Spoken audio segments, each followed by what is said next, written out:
Hello guys, Assalamualaikum warahmatullahi wabarakatuh. Hello friends, hello sir. Welcome back to my little corner of the internet for my vlog YouTube today in afternoon. So uh, I want to take you somewhere very special.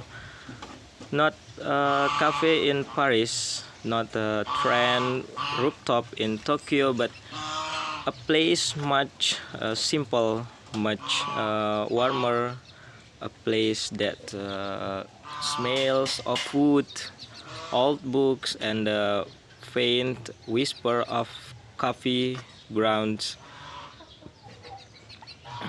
Yes, this is my grandpa's house, so you can see that. There is something magical about walking into my grandfather's house. The wooden floors creak like they are telling old stories. The clock on the wall ticks slowly, as if time itself has decided to take a nap. And then the smell, that rich, early, slightly smoky smell of coffee beans roasting in the kitchen. My grandpa doesn't use a fancy espresso machine. No, he has an old clay pot, what we call a tuber style. We says the best coffee doesn't need gadgets, just fire, water, and patience. So let me not let me show you how grandpa makes his coffee. First, he takes wool beans, dark roasted, slightly oil. He grinds them by hand with a wooden grin older than my father. The sound alone is terrific, greg greg greg, like the house humming a lullaby. Then water, not from a plastic bottle but from a well in the backyard. Grandpa says water has memory. I'm not sure if that's scientifically true, but I believe him. The water boils, he pours it into the clay pot with the grounds. There's no filter, no pepper, just pure, unfiltered coffee, and then we wait. Waiting for coffee and grandpa's house is not a waste of time. It's a ritual.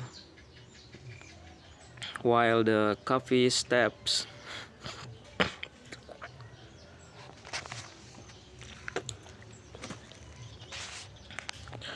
grandpa points to old black and white photos. That was me at 20, he says, and that's your grandmother's before she became a legend.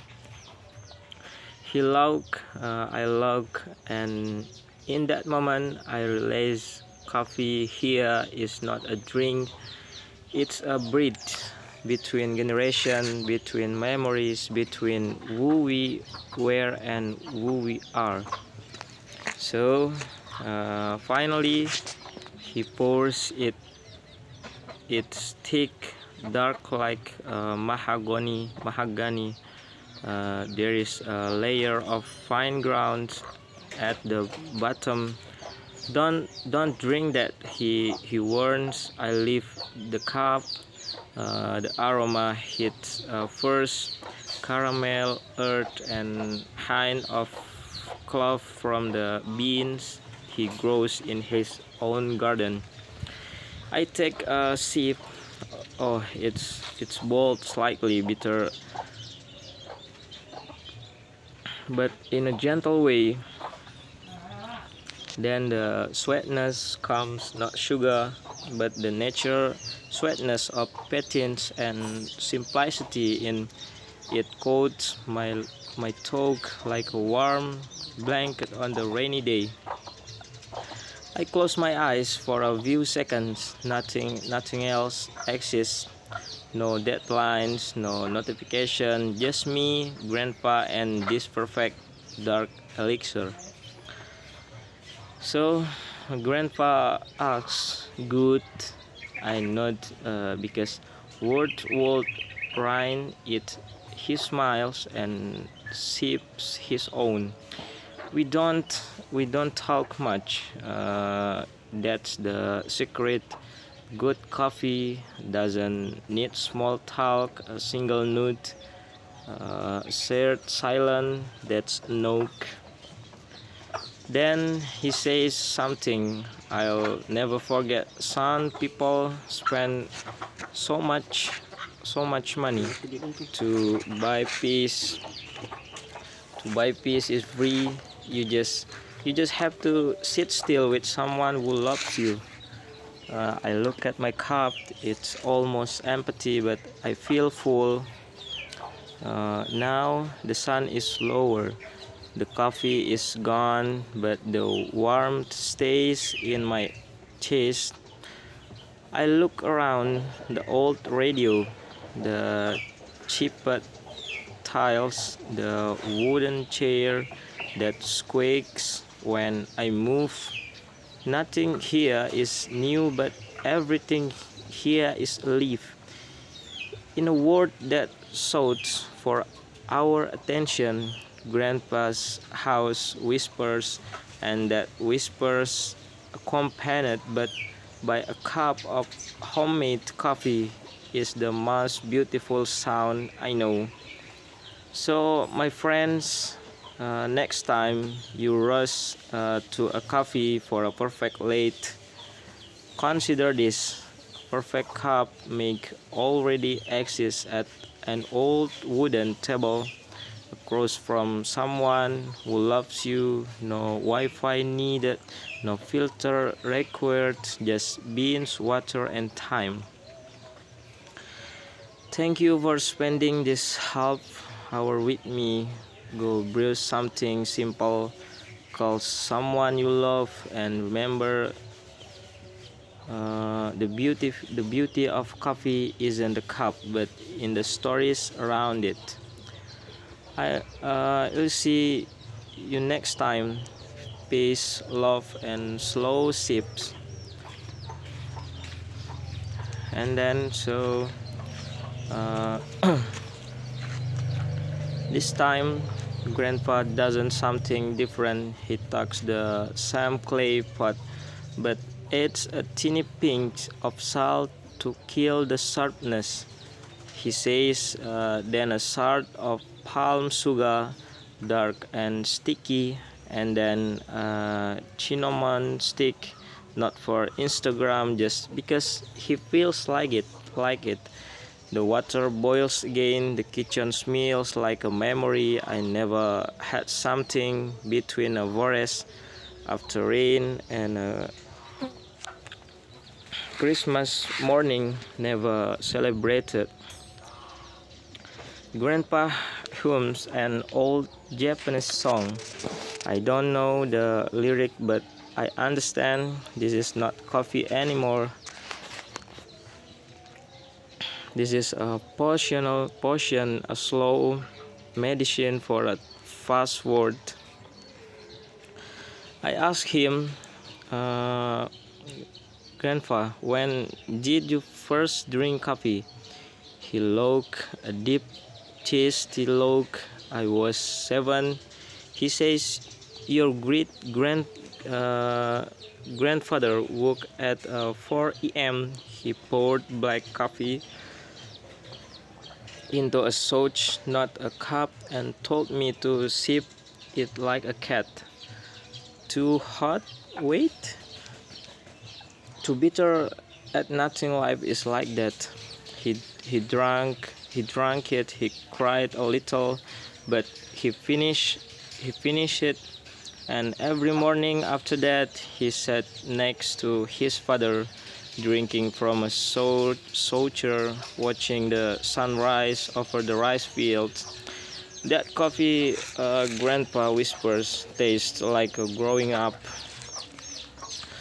After the sound cup, Grandpa takes me outside behind the house. Hidden behind banana leaves is a small coffee tree, not taller than me, but it's been here for 20 years. This tree gave us last year beans, he says, and the year before that, and the year you weren't born. He touched a red cherry gentle like greeting an old friends. I touched one too. It's firm, smooth, smiling, full of potential. Right now, it's just a fruit, but sun drying, peeling, roasting it will become the next cup, the next story, the next afternoon. Grandpa decision today is roasting day. He brings out a tiny charcoal stove and a wet clay pan. The green beans go in no rushing. He warns roasting is like raising a child too hot. They burn too fast. They are holy inside. He stirs slowly. The beans turn yellow, then brown, then dark chocolate. The smell is incredible. Toasty, nutty, with a few beans crackle and jump. Grandpa picks one up, blows on it, and hands it to me. Taste. I bite. It's crunchy, smoky, bitter in a beautiful way. My tongue tingles that the soul. He says, "No, no, you know."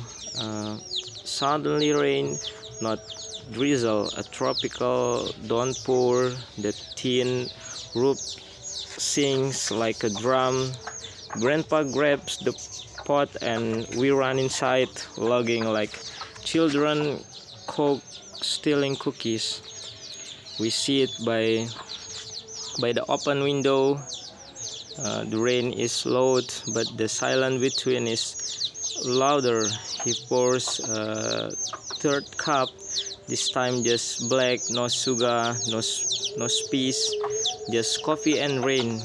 I sip. The bitterness balance, the cold breeze, the steam mixes with the mist outside, and realize that coffee doesn't need sunshine to be beautiful. Someone it needs a storm, a roof, and a man who has been booed. Grandpa disappears for a moment and returns with a wooden box. Letters from your grandmother, he says softly. When I was away working in the city, she wrote to me every week. He opens one. There's a bowing ring on the corner. She always drank coffee while writing. Sometimes the stain was a kiss from her cup to my eyes. I hold the letter. The ink is faded, the paper is thin, but the coffee stain is still there, a perfect circle, like a tiny eclipse. Grandma has been gone 10 years, but her stain remains. So that's all about the story today. I want to say thank you for your listen me, for your attention me, for your click this video. Okay, and don't forget to like this video, don't forget to subscribe this video, don't forget to comment if you have question for me. So don't forget again to share this video for your big family. Okay, I'm Hamka and see you in the next vlog again. Bye bye.